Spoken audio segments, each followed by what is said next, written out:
Peace to him. Welcome. Who is peace in him? I don't even know who a piece of it is. Julia might be here tomorrow. What? Chapel and You you guys know there's a meeting after chapel. The speaker that's doing chapel is gonna. I think who's your secretary teacher? She probably knows that you're invited to meet with him. No, we have special. That's true.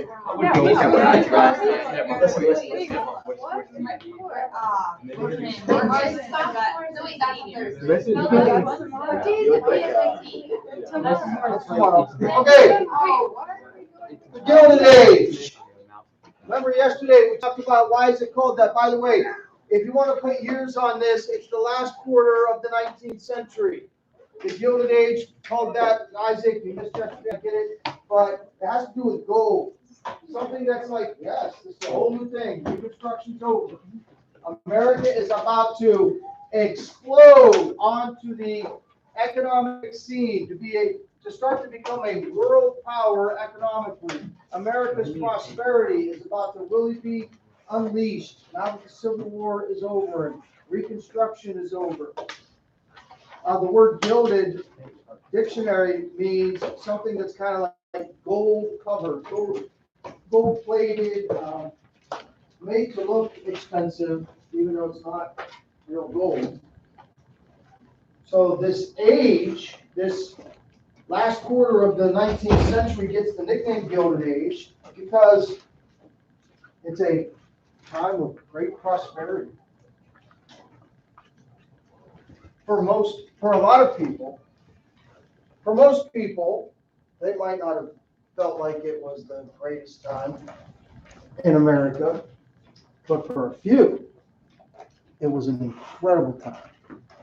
A few people got the nickname robber barons, which we'll get to after we cover the reasons why. Why was there such a boom in America? Why did America in the late 19th century become such an economic power?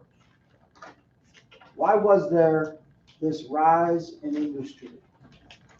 And we're going to list like 6 reasons.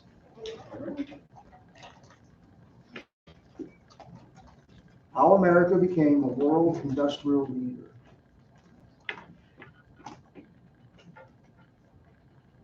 This country that we're studying the history of, and the teacher keeps talking about the exceptionalism of, all of the foundational things we talked about yesterday, the biblical foundation, and I think I've mentioned before, when the French philosopher de Tocqueville came to tour America in the mid to late 19th century and wrote about it, and someone asked him, what is it? You went there, what makes America so great? And he said, the people are so good. Compared to what he experienced in Europe. Number one, there was a small post-war baby boom. You've heard that term before, baby boomers, right? Baby boomers were the generation, what are you guys, Gen Z? Right? It was millennial. I don't even get much into that because to me it's just another way to divide people. Like, let's divide everybody up into groups, and if you're a millennial, you're supposed to think this way. What? I don't even get it. Like they're all the same. We're supposed to be teaching against stereotyping and seeing and judging people by groups, right? But yet we incessantly do it. I think I'm Gen X. I don't know. Yes, Actually, I'm right on the border. you and I, I think I'm right at the cutoff here. maybe, Boomers, and I'm on the other end. boomers are 60. Boomers end in 64 or 65. Anyway. I'm not sure, but Gen X ended Roughly, like that's how you 80, 76. So you had not a big baby boom like after World War II, but after the Civil War there was a baby boom, but it wasn't as big as the big one after World War II. And facts of life is what leads to a baby boom after a war. That's all I have to say about that. Men are home from war. Maybe skip on shortly after. This is history, not no. You have a big increase in immigration. Things like the potato famine are happening in Ireland. You heard of that? No? Well, maybe we'll get into it later. It's not on the. So you got immigration increasing greatly, rapidly, and you got the post-war baby boom. Now, this goes all the way to the 1910 census, but it gives you an idea of what was happening in the late 1800s. The population from the Civil War to 1910 almost tripled. Went from 32 million people in America to living in America. So how does that help the rise of industrialization? How does more people, how's that one of the reasons why there was this rise in American industrialism? Yeah, Sid? The more people you have, the more jobs that they can do. Right? The more people you have, the more workers you have, right? Now, one of the problems might be, yeah, but there are enough resources for everybody, like food. Is there going to be enough? Is there going to be enough food production to handle a tripling of your population? Why, yes, there is. Because as people migrate to the West, give me some fifth grade love. What was the nickname for the Central Plains? You learned in fifth grade. Yes, it. The breadbasket of America. Very good. So as they migrated west and settled through the Mississippi Valley, food production increases in America. So there goes that worry. I mean, you got triple size of population. That could be hard to make sure everybody gets what they need. No.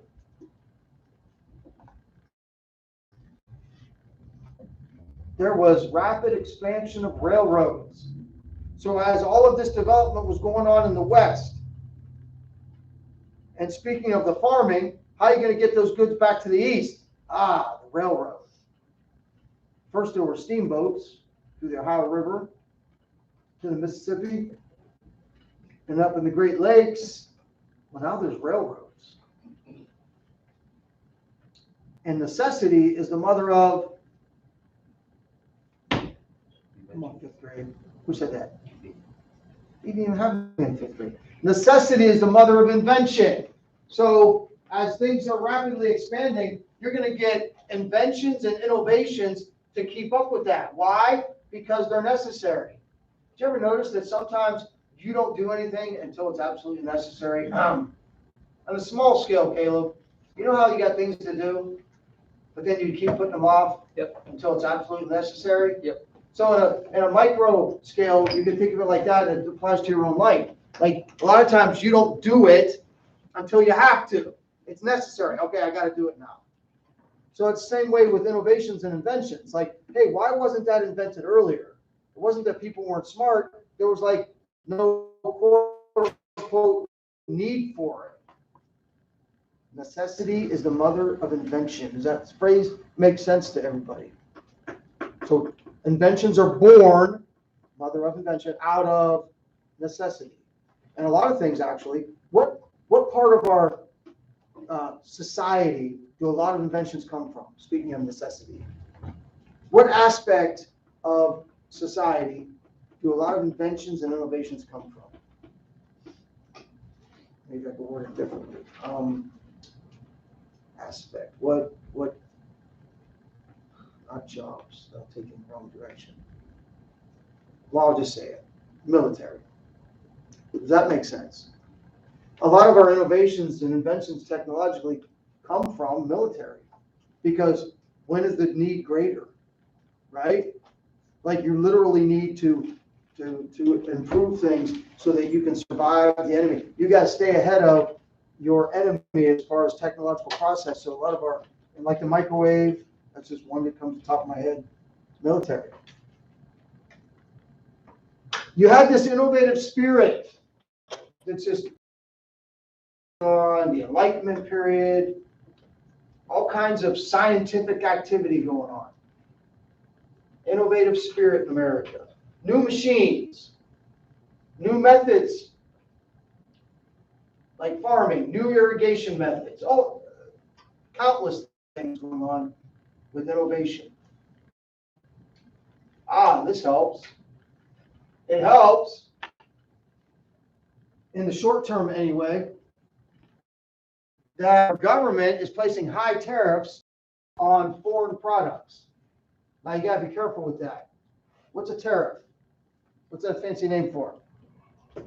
Like a tax. So let's say Great Britain or France, Americans nice, and we all want to support American industry, but you also realize that to increase the wealth, and I don't know if we talked before about how the two differences in economic philosophy, socialists and communists tend to think that the pie is this big, and if somebody gets too much of that pie, that means somebody else didn't get enough pie.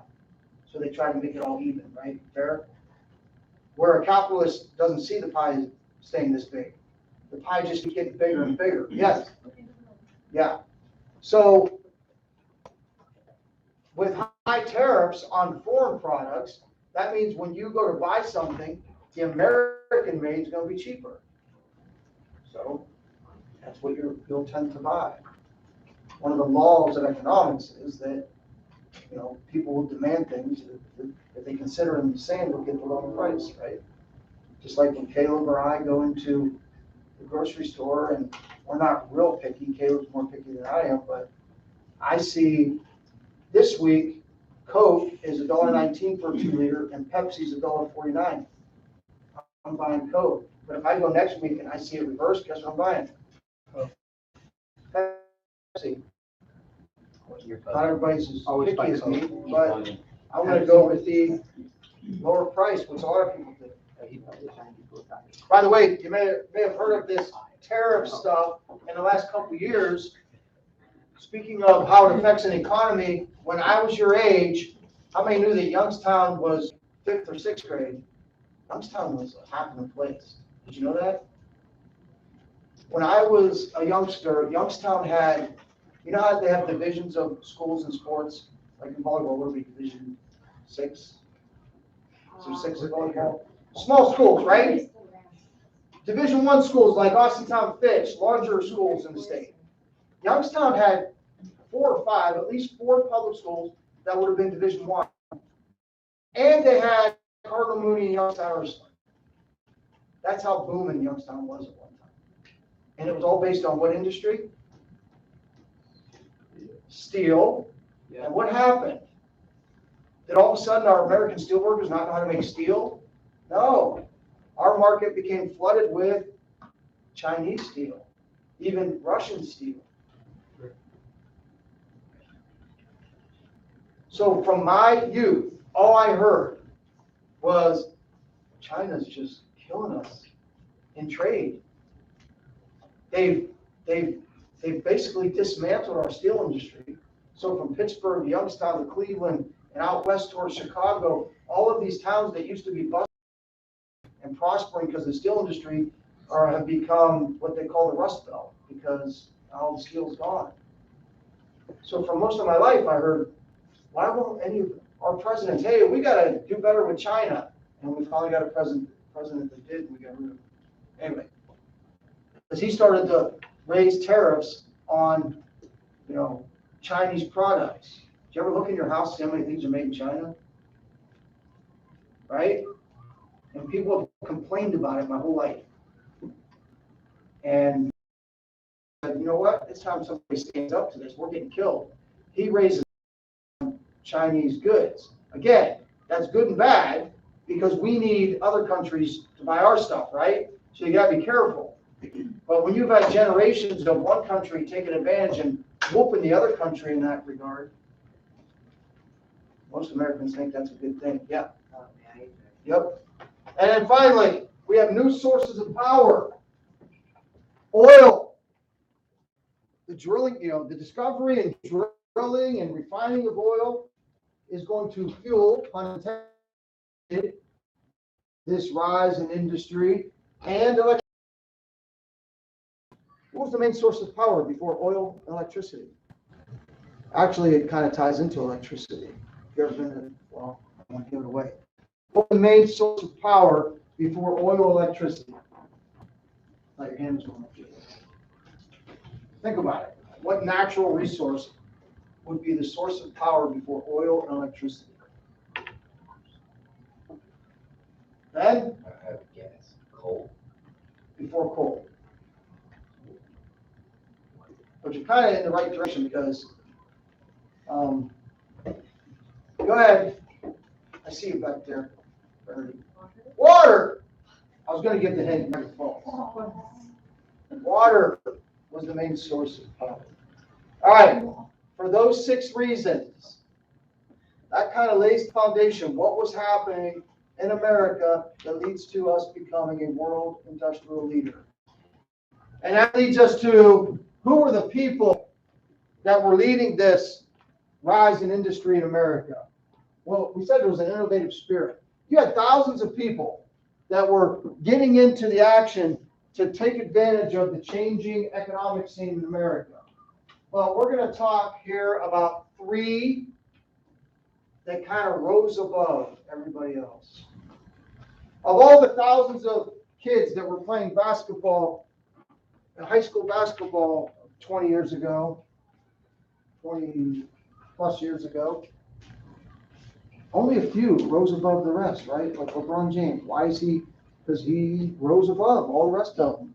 Kevin Durant rose above all those thousands that were dreaming the same thing. Those 2 became dominant. Same thing in industry. Of all the people that were getting involved and investing and trying to start new businesses, these people, the captains of industry, or disparagingly, some people call them robber barons. What do you think that means? If someone's calling them a robber baron, do you think it's a compliment or an insult? Okay, robber sounds like an insult, right? So how did they become captains of industry? Did they do it by robbing other people of their opportunity? And I put that in quotes, right? Don't picture them in masks going around stealing money from other people. But they became barons, or what's that word starts with a T that people use to describe really rich people in industry? Tycoons, right? Barons or tycoons because maybe they were more ambitious. Maybe they were more ruthless. That's not a good word. Maybe in their financial dealings, they took advantage of every opportunity and every person that they could take advantage of. So that's where the negative term comes in, robber barons. Nonetheless, they are great people to study if you're a history student or if you're going to go into business. Because if you study their lives, you can learn a lot about how to be successful in business. Anybody know any of them? Can you name one without me putting any names up there? Besides that.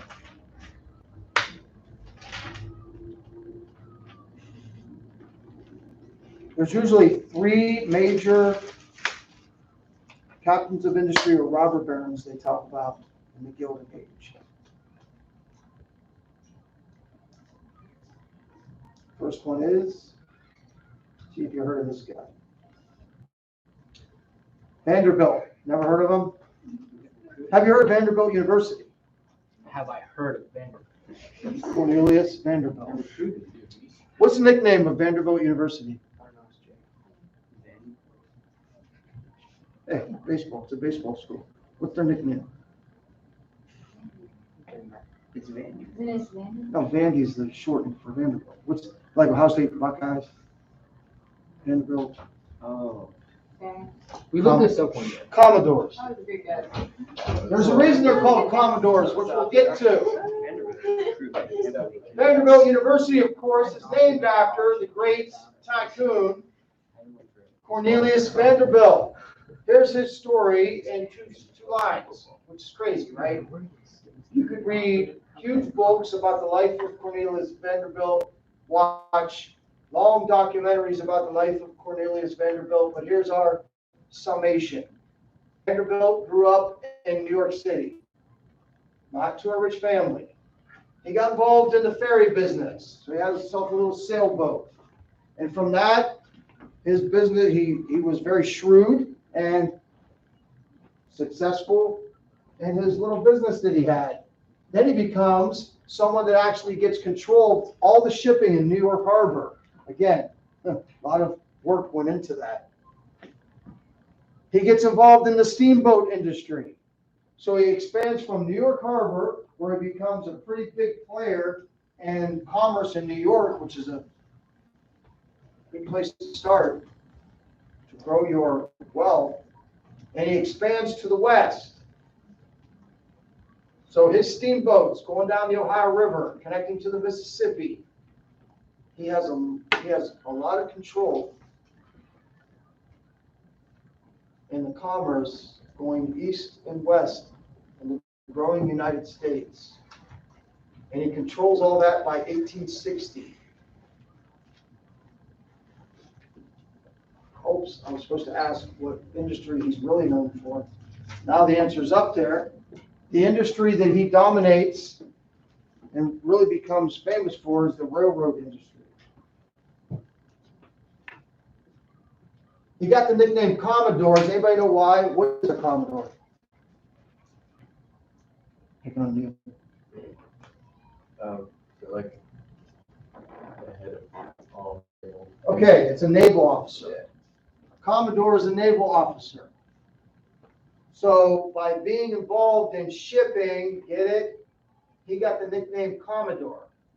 So now, Caleb, you know why they're called the Vanderbilt Commodores. Because the nickname of their founder was called the Commodore.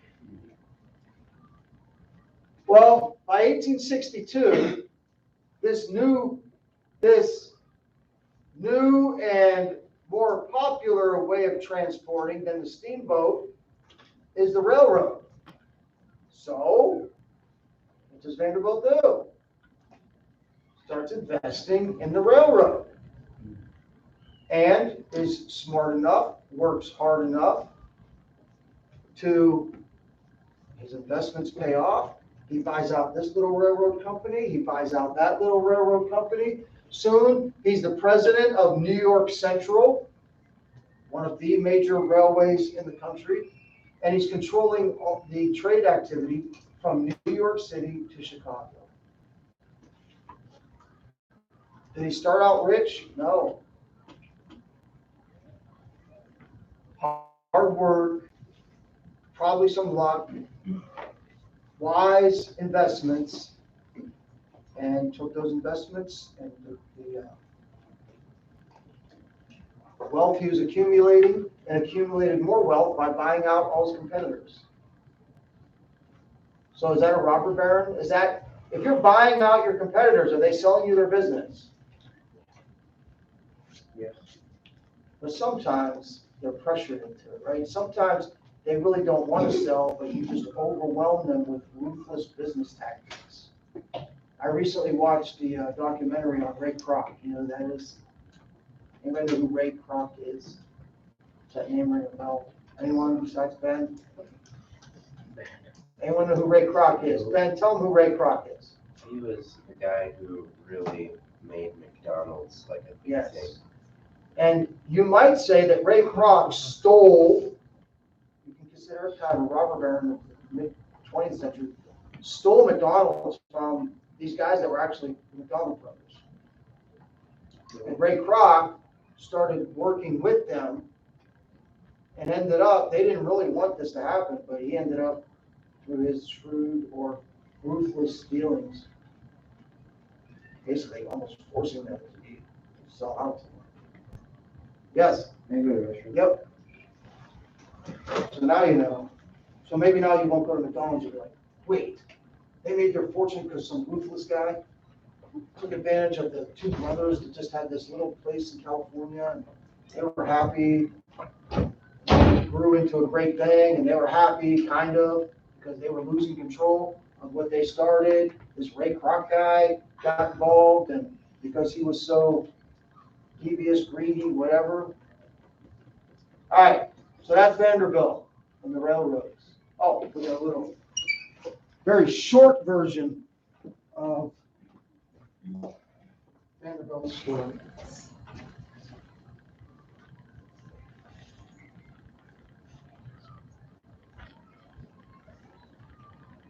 Grammarly can help you write quickly and confidently, so you never have to slow down at work. Instant correction.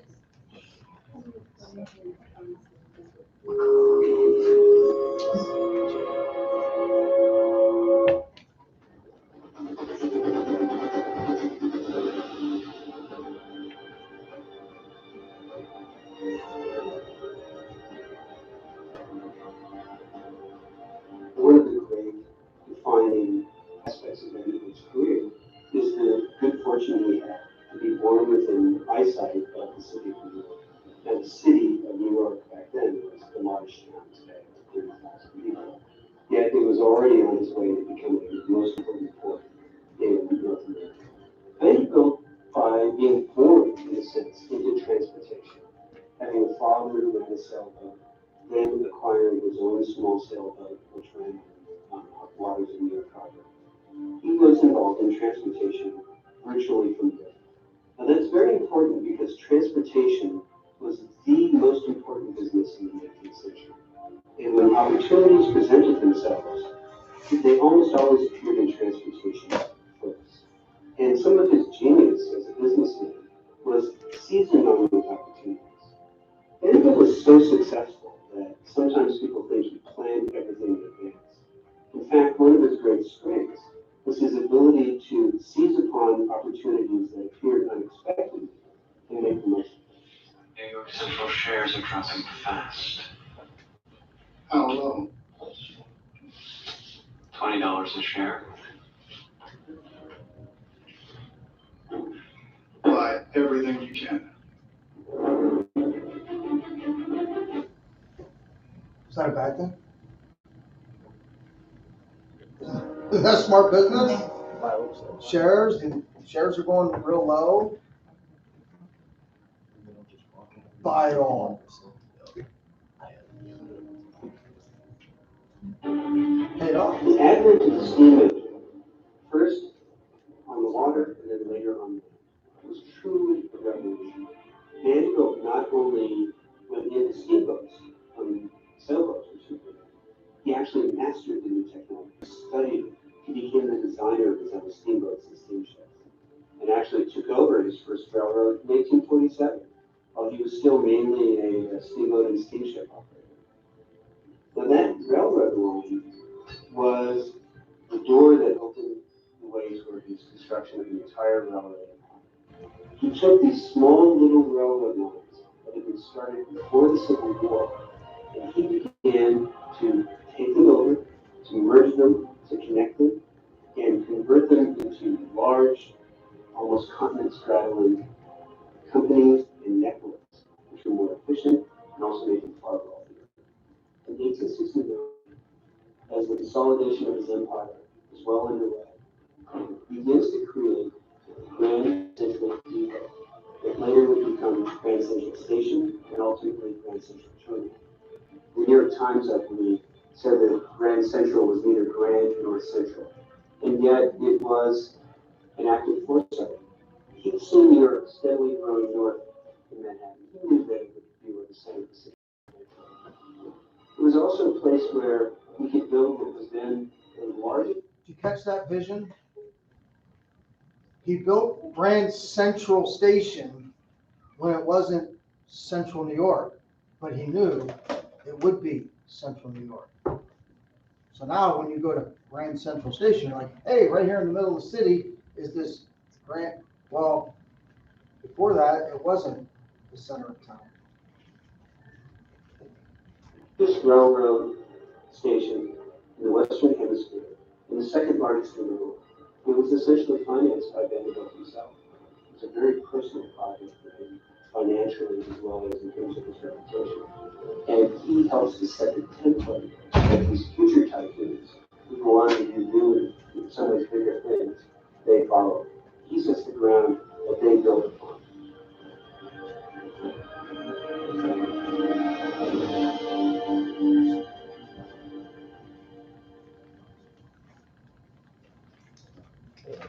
You could be like. Yes, You could too. the great were once as you. For real. No, I wasn't kidding. Jim, I'm getting recruited. Really? No, I wasn't. I do not think of this kid. Randy looks like they want to be. Certainly, everybody in is like, wow, I can never be LeBron James, I can never be like a rich person like that. Not that that should be your motivation, but whatever it is, you got your eyes or your heart set on, why wouldn't you be the best at it? Why wouldn't you be it? Huh? Winterstellar? Whatever you're thinking of being when you're older, why wouldn't you be the best at it? Isn't someone gonna be, stop, isn't someone gonna be the best at it? Yeah. Okay, why not you? Am I right or wrong? Yeah. How many millions of students are in high school right now in America, and they've got, some of them have similar designs on life that you do, why wouldn't you be the best at it? Why would one of the other ones out there be the best at it? Already is. Because what? Says who? Oh, see, you gotta change that. If it's what? Proven, nothing's proven, you're what? Are you 16? 15, it's proven. All right, our next quote-unquote robber baron, tycoon, captain of industry is probably a name you're familiar with in this part of the world. It's just up the street from Pittsburgh, and if you've been to Pittsburgh, you certainly know the name, Science Center, right? Andrew Carnegie. A true rags to riches story. Rags to riches. Scottish immigrant. Comes to America because his family is so down and out in Scotland. There's promise of, well, the American dream. And boy, did he find it. Starts off as a teenager, just doing low-paying jobs, works his way up. If you know his story, he was involved for a short time in the new telegraph industry. But by 1859, by the way, I think they came to America in 1848 when he was a teenager. So he's in his early 20s, early to mid 20s. In 1859, he's become the superintendent of the Pennsylvania Railroad in the Pittsburgh division. By the way, when was the last time you played Monopoly? There's a Pennsylvania Railroad, right? There's a B&O Railroad. There's a Reading Railroad. What's the other one? Do you remember? What? Short Line. I couldn't think of it this morning. Thank you. You ever played Monopoly, Jake? Yeah. Short Line. I would have never thought of that. I literally never lost an Monopoly in my life. Oh, okay. I can change it. All right, we'll pick up with more on Carnegie. Oh, before we go, who knows what industry is going to be his big? Go ahead. Well, science, yeah, but what industry? Like railroads, steel, Carnegie Steel. I maxed my time too. I maxed mine too.